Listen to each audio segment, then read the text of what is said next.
Dizer que é um prazer enorme ter dado a palestra depois do procurador Carlos Augusto Machado, e aprendi muito, viu, procurador? E achei ótimo o seu início com a Utopia do Thomas More, e depois Eduardo Galeano e tantas outras personalidades importantes da história da humanidade. Liberté, Égalité e Fraternité são temas que, né, vêm de muito no pensamento da humanidade. Eu tenho um desafio particular, porque eu estou falando para uma plateia dominada por advogados e militantes das ciências jurídicas. Eu não sou formado nesse campo. Mas eu queria só dizer um preâmbulo, que eu tive um pouco de ciências jurídicas na minha alma, ao ter o meu pai como um grande jurista. Meu pai foi diretor da Faculdade de Direito, a Casa de Afonso Pena, da UFMG, por 3 mandatos. Escreveu muito sobre processo penal. E meu irmão também se tornou advogado, juiz e juiz do Tribunal de Justiça, e hoje escreve muito sobre, inclusive, injustiças, e um belo livro sobre discriminação, Márcio Túlio Viana, uma propaganda dele, que é um grande autor, me influenciou muito também. Então tem um pouquinho aí de familiaridade com o mundo de vocês. Mas o meu desafio aqui é maior ao colocar não apenas a perspectiva das ciências naturais e da sustentabilidade dentro desse debate muito rico que vocês estão puxando em torno da fraternidade, né? Então eu vou levar vocês um pouco para a realidade da Amazônia, já que nós estamos aqui num debate no centro da Amazônia, e colocar um pouco o que está acontecendo com a Amazônia hoje. E, como vocês sabem, a gente está num momento muito especial para o futuro da região. Essa é uma imagem do rio Juruá, que é o rio mais sinuoso do mundo. E esse rio, procurador, ele tem mais ou menos 15 dias de viagem para que a gente chegue até o limite do Amazonas com o Acre, chegando próximo a Cruzeiro do Sul, né? É um outro mundo, essa Amazônia profunda. Eu vou falar um pouco desse mundo, dessa Amazônia profunda. É uma fala dividida em 2 partes, os desafios que nós temos para defender a Amazônia hoje, e os desafios que temos para como colocar a fraternidade em marcha nesse mundo. Essa é a imagem do planeta Terra, ano a ano, desde o século passado até hoje. Quanto mais azul, mais frio; quanto mais amarelo, mais quente. Isso é a temperatura média do planeta Terra. Isso para mostrar de uma forma muito gráfica e eloquente que nós estamos vivendo um processo de aquecimento global sem precedentes na história civilizatória da humanidade. Isso é um ponto essencial para nós discutirmos fraternidade, porque o que acontece é um fenômeno chamado injustiça climática. E aí é que eu deixo o primeiro conceito que eu acho relevante para vocês. Aqueles que menos fizeram para causar o aquecimento global são os que mais vão ser prejudicados. E dentre esses estão os povos indígenas, populações ribeirinhas e outras minorias da Amazônia brasileira. Então, o princípio da fraternidade talvez tenha que ter um olhar especial para esse segmento da humanidade. Aí são gráficos que ilustram um pouco desse aumento. Essa temperatura é basicamente associada à emissão de gases que causam efeito estufa, principalmente queima de combustível fóssil, de derivados dos combustíveis fósseis, principalmente pela Europa, Estados Unidos e China. Hoje a China é o maior, os Estados Unidos segundo e a Europa terceiro. Essa imagem eu tirei, é uma foto de 2014, quando ocorreu uma grande enchente, uma grande cheia no Rio Madeira. Eu desci 3 dias de voadeira entre Humaitá e Novo Aripuanã, e lá o recorde histórico foi batido com 2 metros. Normalmente os recordes de inundação são alguns centímetros a mais do que a média histórica. Esses foram 2 metros. 99% das casas se acabaram. 99% da economia dessas famílias se acabaram. Ou seja, a gente teve um impacto enorme. Imagine isso, você perder a casa, a renda e não ter conta bancária, e não ter chance de encontrar um empréstimo, né? Então, é algo até difícil de imaginar, mas queria que vocês fizessem um pouco desse exercício. E são essas populações que estão sofrendo esses impactos dos eventos extremos. E não é só a inundação, é também a seca. Nós tivemos uma sequência de cheias e secas históricas, recordes históricos. Manaus tem um recorde, ou tem um histórico de medição desde 1906, no Porto de Manaus. Então, nós batemos sucessivos recordes, tanto de cheia quanto de seca, nos últimos poucos anos. E essas anomalias estão em toda a América do Sul. Aí, quanto mais vermelho, avermelhado, maior é o aumento de temperatura. Então, não há dúvida sobre isso. A gente vive num momento de muita fake news, né, de contradição da ciência, mas a gente, até segunda ordem, o mundo é redondo, ciência existe, e a gente tem que seguir a ciência, porque normalmente os cientistas estão certos. Os modelos científicos todos preveem um cenário muito preocupante. Eu sou uma pessoa otimista, Socorro me conhece, mas infelizmente nós não temos espaço para otimismo. Vocês imaginem a cena da Síria, talvez poucas pessoas tenham ido, mas todo mundo deve ter visto alguma imagem de guerra civil, né?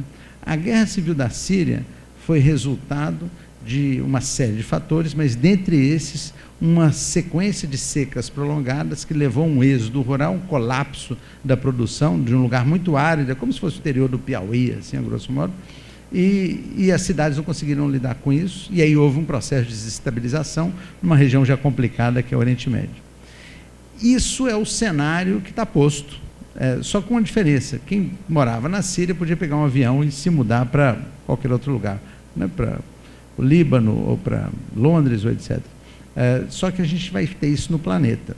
Então, ou nós fazemos uma inflexão profunda no processo civilizatório, ou o princípio da fraternidade vai ficar basicamente inexequível.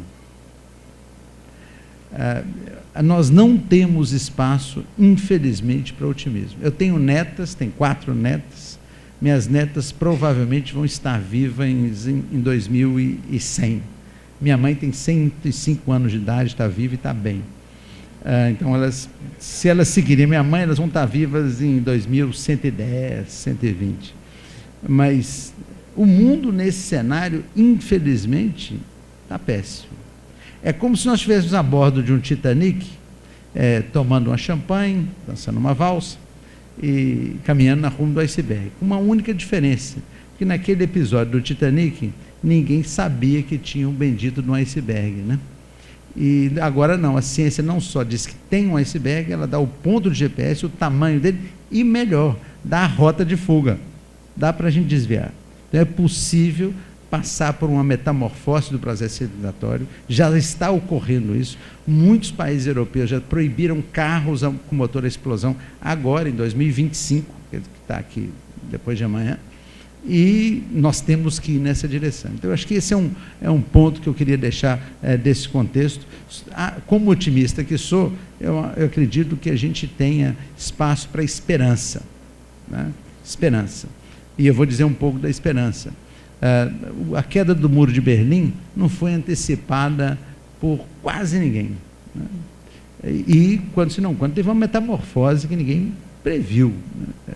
E talvez a gente possa ter algo parecido, e quem talvez seja uma das fontes de esperança, seja uma pessoa que é muito dileta a todos nós, que é o Papa Francisco, né? Talvez seja o principal líder da humanidade, não dos católicos, né, apenas, porque o Papa Francisco não é um líder dos católicos apenas, ele é um líder da humanidade, né? Ele fala em nome da humanidade. E a segunda são os jovens. Não sei se vocês aí que são estudantes viram o vídeo da Greta. Alguém viu o vídeo da Greta? Viram?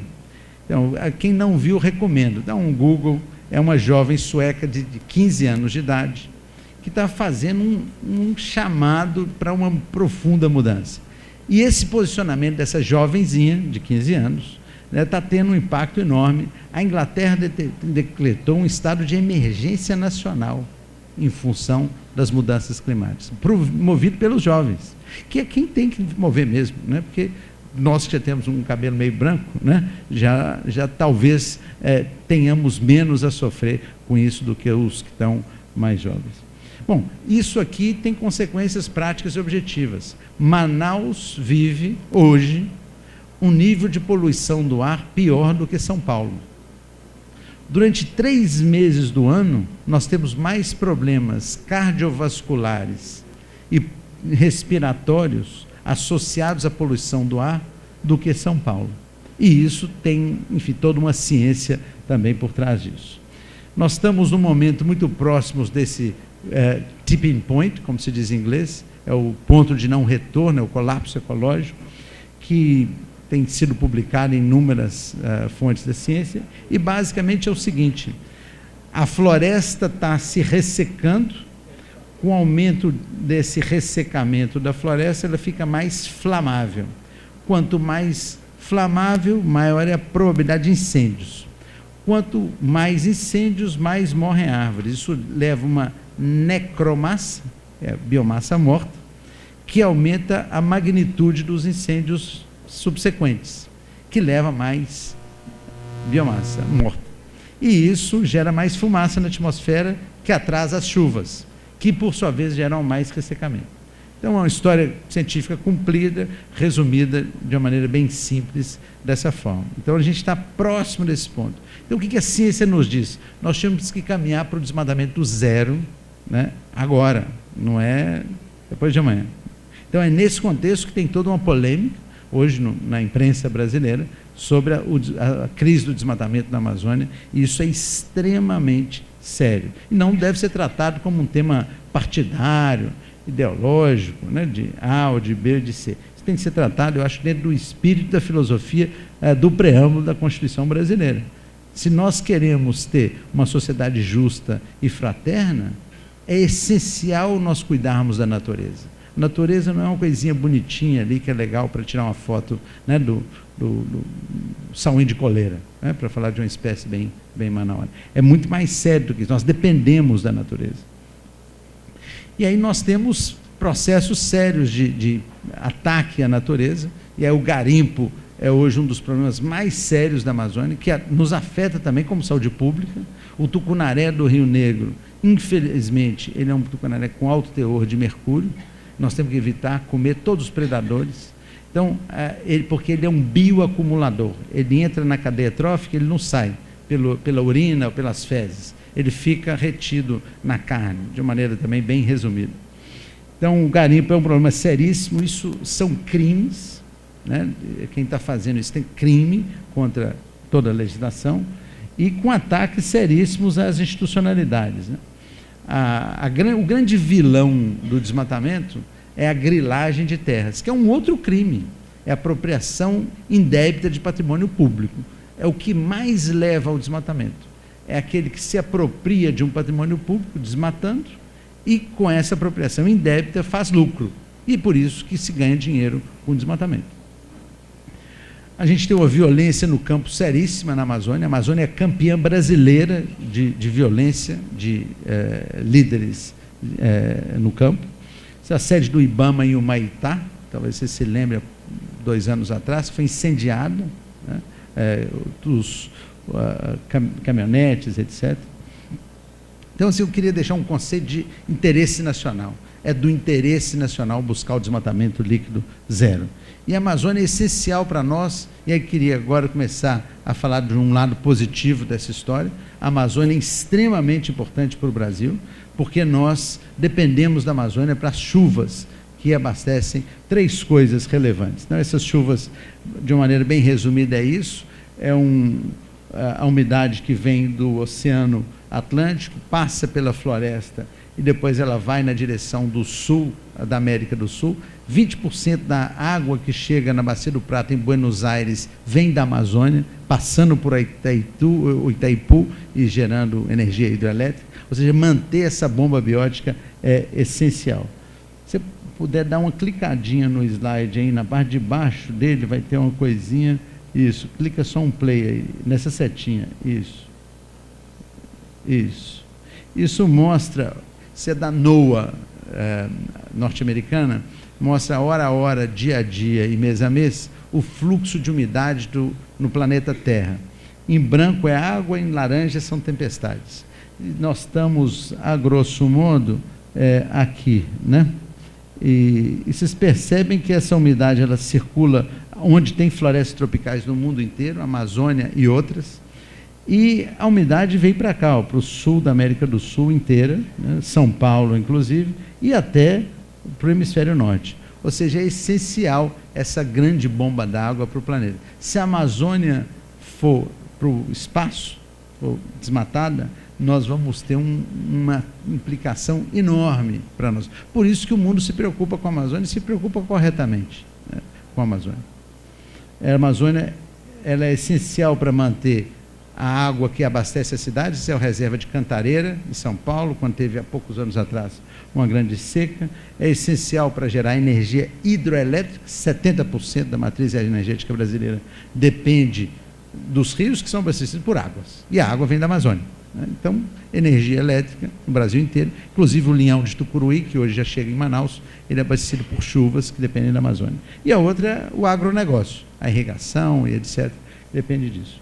E eu queria voltar a falar do Papa. O Papa está fazendo um sínodo esse ano extremamente importante para o futuro da Amazônia, então sugiro que todos fiquem atentos, vai ser em outubro. Eu tenho tido a oportunidade de interagir na Academia de Ciências do Vaticano, que é um espaço muito interessante de debate laico, né, sobre ciência, e o Papa tem essa liderança. Então, como é que a gente pode pensar em fraternidade na Amazônia, nesse mundão, né, nesse outro mundo, nessa pátria das águas? Queria mostrar um pouco de otimismo. Isso aqui são resultados da FAES, onde nós atuamos. Nós atuamos em 581 comunidades ribeirinhas. Nós fazemos o maior programa de toda a Amazônia, de uma organização não governamental, voltado para esse tipo de mundo, né? Comunidades ribeirinhas. E o desmatamento caiu primeiro 30%, depois 43%, usando a metodologia da média móvel, que é usada pelo governo brasileiro. Fazendo o quê? Investindo em cadeias produtivas sustentáveis. Então, eu acredito que a gente tenha um futuro para a Amazônia, inclusive pensando em alternativas para o modelo da Zona Franca de Manaus, baseado na bioeconomia amazônica, que é o açaí, que é a castanha e tantas coisas que a gente tem. O açaí hoje tem uma economia de $1,5 bilhão. Acreditamos que ela possa ser multiplicada por 10. O açaí é uma espécie que conquistou o mercado em todo o mundo. E nós podemos produzir açaí em grande quantidade. E não é só o açaí in natura, esse que a gente compra aí na batedeira de açaí da esquina. É o açaí em cápsula, são vários derivados do açaí que a gente pode ter. E a gente tem muitos produtos, o pirarucu é outro, né? E aproveito também para dizer que a gente tem um esforço muito interessante com o pirarucu, e há vários de vocês, acredito, já possam ter comprado na Feira da FAES. Ao fazer a desintermediação da cadeia produtiva, nós conseguimos aumentar de R$ 3,50 para R$ 7,20 o preço recebido pelo pescador. Isso eu acho que é fraternidade. É fazer com que a pobreza seja, porque parte do conceito da trilogia francesa é igualdade, né? Redução das desigualdades. E parte da redução das desigualdades é fazer com que o pobre tenha mais renda. A melhor forma de acabar com a pobreza é a pessoa ganhar dinheiro, né? Ele ser pobre, simples assim. E nós temos populações que são extremamente empobrecidas, com um potencial enorme de produção. E o pirarucu, eu acredito que seja um desses exemplos. Aí aqui são alguns exemplos, a madeira, e aí eu vou passar bem rápido, porque meu tempo está acabando, mas a madeira pode ser produzida de forma sustentável. A floresta cresce, desde que você tire na mesma quantidade que a floresta consegue repor o seu estoque de madeira. A castanha, e aí, cada slide desse tem dados, eu não vou reler para vocês podem olhar na medida em que a gente navega. A castanha tem um potencial enorme, é um nutracêutico, tem muito selênio. Selênio é bom para a felicidade, né? Então, todo mundo que quiser ser feliz, coma 2 castanhas por dia. Ajuda. Não resolve 100%, mas dá uma ajudinha. Já dá para começar o dia mais propenso a dar uma risada, né? E rir faz bem, tem serotonina e etc. O açaí antioxidante, fantástico, né? Eu, aliás, Socorro, ontem eu bati um açaí tirado no meu quintal. Você precisa ver que delícia, espetacular, batido na hora. Óleos vegetais, andiroba, murumuru, copaíba e por aí vai, né? Nós temos, esses óleos são uma mistura de produtos fitofármacos, porque tem, quem é daqui sabe que cada uma desses óleos serve para uma coisa, para outra, cicatrizante, anti-inflamatório e por aí vai, né? E isso, nós estamos fazendo agora um trabalho com a Fiocruz para aprofundar a questão dos fitofármacos. Isso tem um potencial enorme de desenvolvimento. E essa imagem é uma imagem de uma microempresa, micro já é pequena empresa, de 2 jovens do interior de Carauari, que estão produzindo lá no interior, e esse ano fecharam um contrato com a Natura para vender R$350 mil.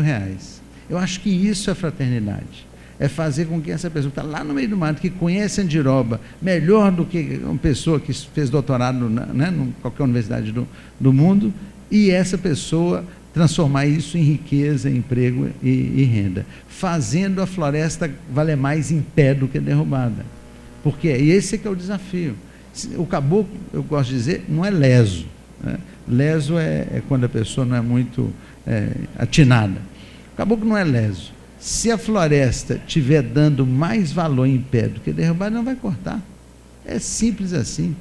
Então, o grande desafio nosso é fazer com que a floresta tenha mais valor em pé do que derrubada. E essa é uma fabriqueta, vale a pena vocês olharem no site da FAST, tem vários vídeos no YouTube, tem um vídeo no YouTube ótimo que mostra 2 jovens que fizeram um curso de técnico pós-médio, numa parceria que envolveu a FAES e o CETAM, e outras instituições do município, prefeitura e as várias associações locais, de 1000 horas aula, formando empreendedores da bioeconomia amazônica. 2 desses criaram uma empresa, e esses 2 estão fazendo esse tipo de coisa. Outros estão fazendo outros negócios. Então, essa que é a visão estratégica, otimista, que eu acho que a gente pode ter para manter acesa a esperança, né, de que a gente vá salvar a Amazônia e que com esse salvamento da Amazônia a gente melhore a vida para aqueles que moram nela e vivem dela. A farinha, a gente tem um trabalho de produção da farinha do Uarini, que é como se fosse a champanhe da farinha, né? A melhor farinha que existe no mundo, a gente gosta de dizer. A farinha ovinha, né? E ela está hoje empacotada e sendo vendida num supermercado de produto diferenciado, que é o Pátio, em Manaus. E com isso a gente fez o preço pago ao produtor sair de R$2 para R$3,50. É a mesma farinha, mas empacotando e tal, botando uma agregação de valor, de conceito, um selo de origem, é uma parceria com o Sebrae também nisso, e com a Imaflora, com essa certificação. Banana, o cacau tem um potencial enorme, chocolate, né? A gente devia ser a meca do chocolate. E o melhor chocolate do mundo é o belga, ou é suíço, ou é etc. Né? A gente devia investir aqui em chocolatiers, né? Para ter uma indústria fina de chocolate. Porque a gente tem a matéria-prima, mas a gente vende só tonelada, a gente tinha que vender grama, né?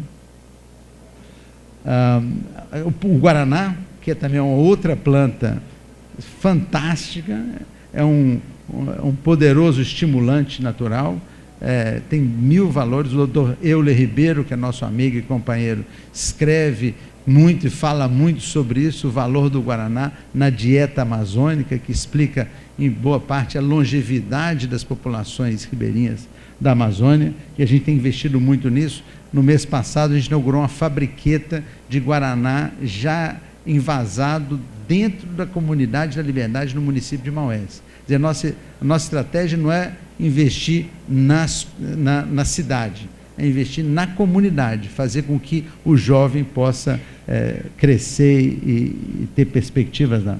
A agricultura familiar, aí tem tanto plantas ornamentais, cheiro verde, etc. O pirarucu, que eu já mencionei, o pirarucu tem tido um ganho enorme, e aí não é só o pirarucu que sai ganhando, porque quando a gente faz o manejo do lago e controla a pesca predatória, o que acontece é que o tambaqui de lago também se recupera, e todas as outras espécies do lago.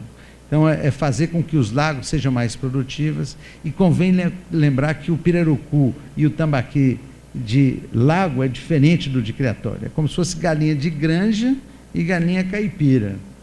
O pirarucu, o tambaqui de lago, ele é orgânico, ele não tem estresse, vive uma vida tranquila, é diferente de uma galinha de granja, diferente de um peixe de piscicultura, que tudo bem, é bom, né, abastece de uma forma barata, mas é uma outra qualidade. Então, do ponto de vista da estratégia, a gente tem que precificar e valorar de forma econômica. Um produto desse, ele não é apenas mais saudável, ele tem também dentro da sua cadeia produtiva uma série de externalidades ambientais. E esse é um conceito também que eu queria deixar com vocês, que eu acho que a fraternidade devia considerar as externalidades ambientais, ou seja, aquilo que não é precificado nas cadeias produtivas. O turismo de base comunitária, que tem histórias belíssimas, e a gente ia ter o prazer de levá-lo aí ou levá-los, né, ao Rio Negro, mas ficou para a próxima, né, Socorro? Então nós vamos organizar aqui uma visita a esse lugar. Esse senhor chama-se Roberto, uma história linda, mostrando como que a comunidade e ele mesmo deixaram de ser produtores de madeira ilegal e passaram a trabalhar com turismo de base comunitária e ter um impacto enorme do ponto de vista de melhoria da qualidade de vida. Há 2 fins de semana, no fim de semana passado, a gente teve a oportunidade de estar com o governador Wilson Lima, inaugurando uma pequena pousada no município de Itapiranga, na RDS do Atumã. Lá já são 10 pousadas de base comunitária, propriedade dos comunitários. E no ano passado, eles faturaram 5 milhões de reais, esse universo de pousadas, com a pesca esportiva do tucunaré, que é um outro grande ativo nosso, que vem gente do mundo inteiro, que é o maior tucunaré do mundo, é o Black Bass grande, que todo mundo valoriza demais. Então, tem um potencial enorme, e eu acho que a gente não deve olhar para a Amazônia como um território que vai reproduzir a mesma tragédia ambiental que ocorreu no norte do Paraná, no oeste de São Paulo e outras partes do Brasil, o Espírito Santo, né, que acabou com o Rio Jequitinhonha, com o Rio Doce e tantos outros rios, e hoje é um lugar muito inóspito, muito desagradável, onde a fraternidade, o exercício da fraternidade é muito difícil. Se nós olharmos o Vale do Jequitinhonha em Minas e no Espírito Santo, são dos lugares mais pobres do Brasil. E essa pobreza foi associada ao desmatamento, à degradação dos solos. Então a gente não deve reproduzir essa história. Nós temos que ser mais inteligentes e não reproduzir os erros de outras partes do Brasil. O artesanato, agora a gente está com uma parceria com as Lojas Americanas. Quem quiser entrar, entre no site americanas.com, chama-se Giral, é uma plataforma de comércio de artesanato e biojoia, produzido por mulheres amazônicas. São grupos de artesãs que estão em diferentes comunidades e que passaram por cursos de formação em design e diversas outras habilidades, como gestão de negócios, etc., e hoje estão vendendo online. Nós criamos uma aliança muito relevante, que é uma aliança entre as principais universidades de Manaus e também do Pará. Queria, inclusive, convidar a FAMetro para se integrar a isso. É uma aliança em prol da bioeconomia da Amazônia.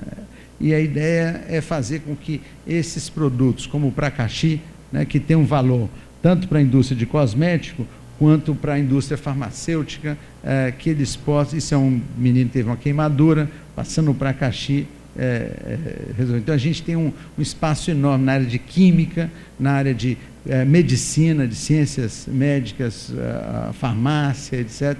E o grande desafio nosso é elaborar um plano estratégico para a bioeconomia até 2030. Eu queria concluir aqui com... Aqui foram duas imagens, um seminário que fizemos sobre o sínodo. Queria concluir, voltar a essa história do sínodo. Foi muito interessante, porque nós conseguimos um diálogo que estava num determinado momento com muita tensão entre parte do governo e o Papa. Numa certa altura, no começo do ano, teve um pouco dessa tensão e a gente conseguiu romper um pouco disso.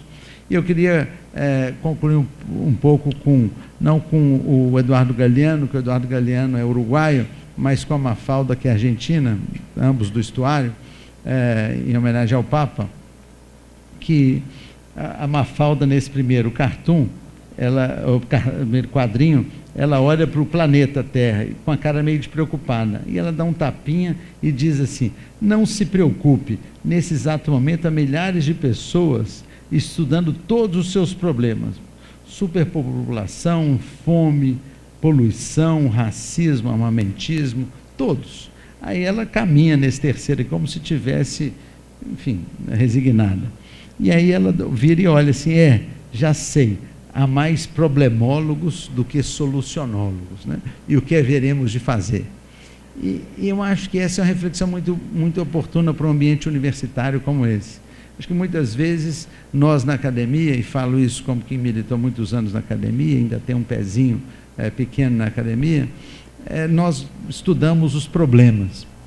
Só que estudar os problemas é mais fácil, mais confortável do que desenvolver soluções. Porque a solução pode não funcionar, né? Escrever um problema sobre o porquê que o ar-condicionado está fazendo barulho ali, é fácil. Você fala assim: está barulho porque eu medi com decibéis e tal, está barulhento. Ou por que a planta morreu ali na avenida? Morreu o pé de açaí. É o problema, né? Muito mais difícil pegar enxada e ir lá e plantar um outro pé de açaí, porque pode ser que ele morra também, né? Seu pé de açaí. Você mude o adubo e tal, e coisa, e mesmo assim ele morra. Mas eu queria deixar aqui uma convocação, especialmente para os jovens, para se envolver no desenvolvimento, na criação de soluções.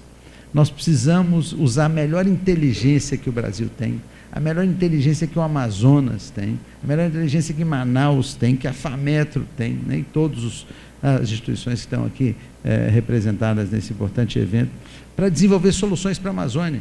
A gente não deve ficar esperando que essa solução caia do céu. Ela não vai cair do céu. Ninguém tem mais competência de desenvolver soluções para a Amazônia do que quem mora aqui, quem vive essa realidade. E tem oportunidades de trabalho. Para quem é jovem, vai ser desenvolvendo essa nova agenda que vão surgir oportunidades. A oportunidade de concurso no serviço público é cada dia menor, porque os governos estão saturados, não tem capacidade mais de contratar, os orçamentos estão estourados. Então nós vamos precisar ser empreendedores de soluções, e o mundo está precisando disso. Então não apenas é relevante para vocês como estratégia de vida pessoal, mas é relevante para o planeta. Vocês podem dar contribuição, e isso obviamente não se aplica apenas aos jovens que são estudantes, né? Eu acredito que aos professores também. E aí nós podemos fazer um gancho com o preâmbulo da Constituição que eu aprendi hoje aqui, né, com o nosso procurador Carlos Machado.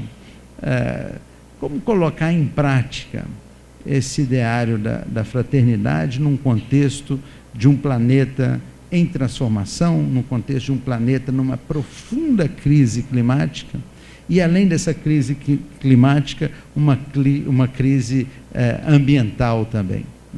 O plástico nos oceanos, ele já está quase maior em volume do que os peixes. Então a gente está entupindo, os igarapés de Manaus estão cheios, né, cheios de plástico nessa época do ano.